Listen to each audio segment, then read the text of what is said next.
Praise the Lord. கர்த்தருடைய நாமத்துக்கு மகிமை உண்டாவதாக. இன்றைய நாளுக்கான இறை வார்த்தை தாவீதின் சங்கீத பாடல் 127 1ஆம் வசனம். கர்த்தர் வீட்டை கட்டாராகில் கட்டுகிறவன் பிரயாசம் வருதான். எனக்கு அருமையானவர்களே, இன்றைய காலகட்டங்களிலே எப்படியாவது நமக்கென்று ஒரு சின்ன ஒரு கூடாரமாவது நம்ம கட்டணும், ஒரு வீடை கட்டணும்னு சொல்லி எல்லாருக்கும் ஆசை உண்டு.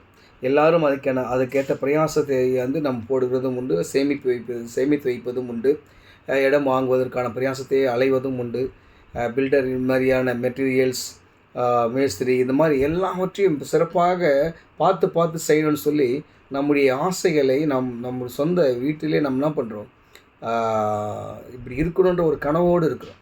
ஆனால் இந்த கனவுக்கு முன்பதாக நம்ம ஒரு வீட்டை கட்ட போகிறோம், இல்லை நம்ம ஒரு இடத்த வாங்க போகிறோம் என்பதை நாம் ஆண்டவரிடம் தெரிவிக்க வேண்டும், கடவுளிடம் தெரிவிக்க. ஏன்னு சொன்னால், அவர் இல்லாமல் ஒரு எமையை கூட நம்மளால் நகர்த்த முடியாது. ஒரு செங்கல் கூட எடுத்து வச்சு கட்ட முடியும். நம்ம நினைக்கலாம், நம்மக்கிட்ட எவ்வளோ எல்லா வசதிகளும் இருக்கலாம், வீடு கட்டுறதுக்கான எல்லா வசதிகளும் இருக்கலாம், எந்த ஒரு குறைவும் இல்லாமல் இருக்கலாம். ஆனால் அப்படி கட்டப்பட்ட வீடுகள் கூட பாதியிலே நின்று போய் இருக்கிறது. அது மட்டும் இல்லாமல் நாம் அநேக இடங்களிலே போயிட்டு ராசி பலன்லாம் பார்ப்போம். அப்படியெல்லாம் பார்த்து கட்டின வீட்டில் கூட சமாதானம் இல்லாத நிலைமை இருக்கிறது. எனக்கு அருமையானவர்களே, நாம் மனிதர்களை நம்புவதை விட கர்த்தர் பேரில் பற்றுதலாக இருப்பதே நல்லது. அவரை நோக்கி முதலாவது, ஆண்டவரே, நான் ஒரு வீடு எனக்கு வேணும், நீங்கள் எனக்கு என்ன செய்ய சித்தமாக இருக்கிறீங்கன்னு நம்ம கேட்கணும்.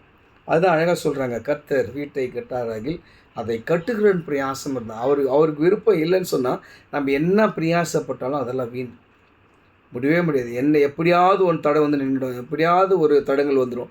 ஆனால் அவரை முன்னோக்கி அவர் மேல் விசுவாசத்தை வைத்து நாம் முற்கொண்டு போனால் நம்ம கையில் ஒன்றுமே இல்லைனா கூட, நீங்கள் ஒரு சில டைம் நம்ம நினைப்பதற்கும் ஜபிப்பதற்கும் அதிகமாக நடக்கும். சின்னதாக ஒரு ரூம் போகலான்னு யோசிப்போம். ஆனால் கடவுளுடைய கிருபை, அவருடைய சித்தம் இருந்துச்சுன்னா ஒரு ரூம் ரெண்டு ரூமாகவும் அதுக்கடுத்த ஆள் போவோம், அப்படியே இம்ப்ரூவ் ஆகி போயிட்டே இருக்கும். அது கடவுளுடைய கிருபை. அந்த கிருபையை நாம் பெற்றுக்கொள்ள நாம் என்ன பண்ணணும் அப்படின்னு சொன்னால், முதலாவது அவரை தேட வேண்டும். அவர் இடத்துல போய் நம்ம சொல்லணும், ஆண்டவரே, எனக்கு ஒரு வீடு வேணும்னு சொல்லி. கர்த்தர் கண்டிப்பாக அந்த வீட்டை உங்களுக்கு வாங்கி செய்வார். அநேகருக்கு இந்த வாஞ்சை இருக்கலாம். விசுவாசிங்க, இந்த வார்த்தைகளை சொல்லி ஜெபம் பண்ணுங்க, கர்த்தர் பெரிய காரியங்களை செய்வார். ஆமென்.